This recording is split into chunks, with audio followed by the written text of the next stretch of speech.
Assalamualaikum warahmatullahi wabarakatuh. Perkenalkan, saya Dita Nizaura, peserta Latsar CPNS Puslat Bangka DOD Angkatan ke-16.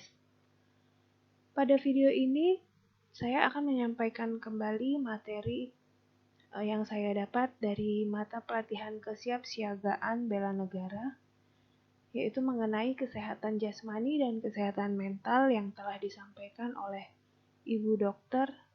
Siti Nuriatus Zahra. Sesuai pasal 65 Undang-Undang Nomor 5 Tahun 2014 tentang ASN, yang berisi calon PNS yang diangkat menjadi PNS harus memenuhi persyaratan lulus pendidikan dan pelatihan dan sehat jasmani dan rohani. Mengapa ASN harus sehat jasmani dan rohani?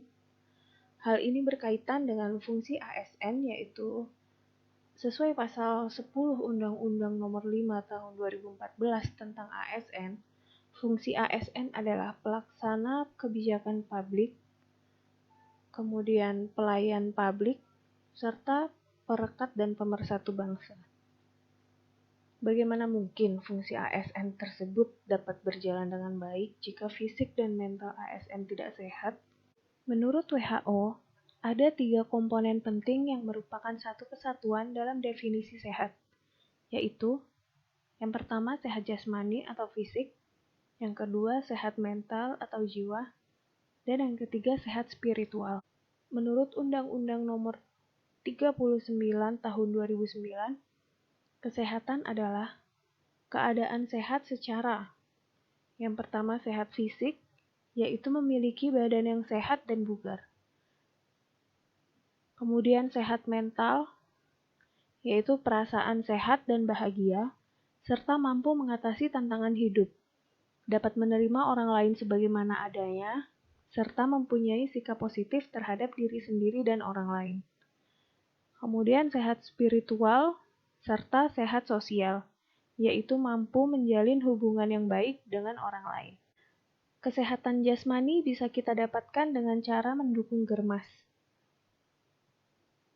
Germas atau Gerakan Masyarakat Hidup Sehat adalah suatu tindakan yang sistematis dan terencana yang dilakukan secara bersama-sama oleh seluruh komponen bangsa dengan kesadaran, kemauan, dan kemampuan berperilaku sehat untuk meningkatkan kualitas hidup. Bentuk kegiatan Gerakan Masyarakat Hidup Sehat yaitu pertama, melakukan aktivitas fisik. Kemudian mengkonsumsi sayur dan buah, kemudian tidak merokok, lalu tidak mengkonsumsi alkohol. Yang berikutnya, memeriksakan kesehatan secara rutin, kemudian membersihkan lingkungan, dan menggunakan jamban. Berikutnya kita masuk ke pembahasan tentang kesehatan mental.